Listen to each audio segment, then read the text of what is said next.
I wanted to hit this quick too, just for some quick Twitter news. Oh, let me share my screen real quick. But RTSG friend shared this, friends of the ACP and Midwestern Marks, obviously. And we love our friend Rev from RTSG. They reported they do tons of great empirical research. I mean, these guys really are solid researchers. They're very helpful.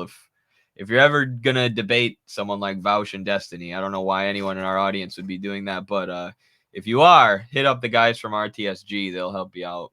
But China expands state ownership over rare earth mineral companies. Exporters must now report how these metals are being used along supply chains. China is the world's largest rare earth producer, essential for microchips. So again, the people who claim that China is capitalist, at least under the or in the era of Xi Jinping, it's becoming harder and harder to make that argument. China is doing more and more socialist activity, more and more central economic planning, more and more using the party to control the economy and direct it towards, things like social development rather than corporate profits.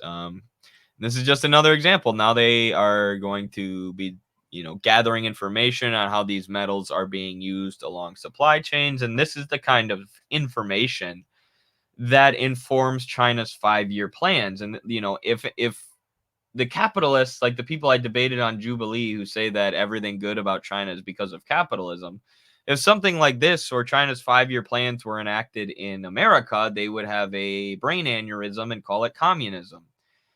Because that's what it is. It is socialism. It's planning the economy so that everything can be optimized for development and for the people rather than for profits, because they don't want these new rare metals to be used for capital accumulation if they are solely.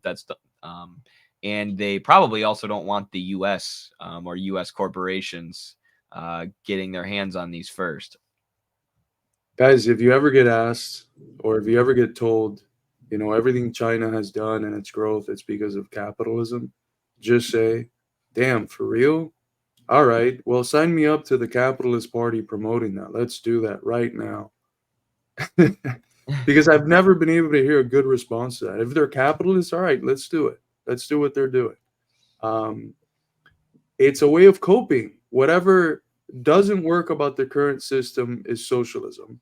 Whatever does work about other socialist societies, it's because of capitalism. It's just a way of coping. They can't face on to the reality that China has developed because of communism.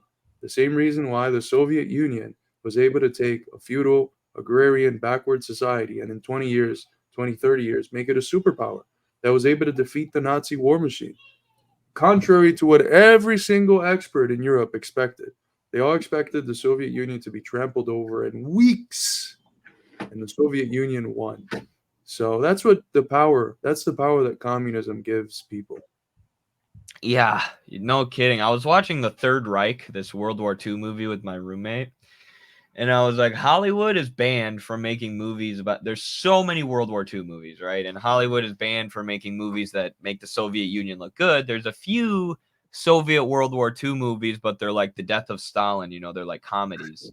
And I'm like, dude, that is where the good stories are. That there's no crazier story than having a revolution in 1917, industrializing your country, and then scoring the upset of the century on Hitler and, sacrificing 20 million people to do it. But there's so many movies, painting the US as the hero. There's so many D-Day scenes in American cinema. Saving Private Ryan, this, fiction story, or, very loosely historically based story. I mean, it's a fiction story, very loosely based on, D-Day.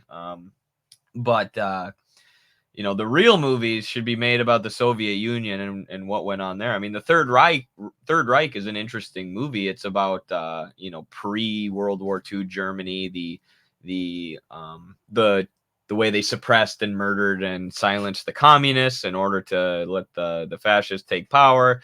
It was about the economic conditions in Germany following World War I. A lot of very interesting things in this movie, but it's like, shit, why are there not any of these about Russia?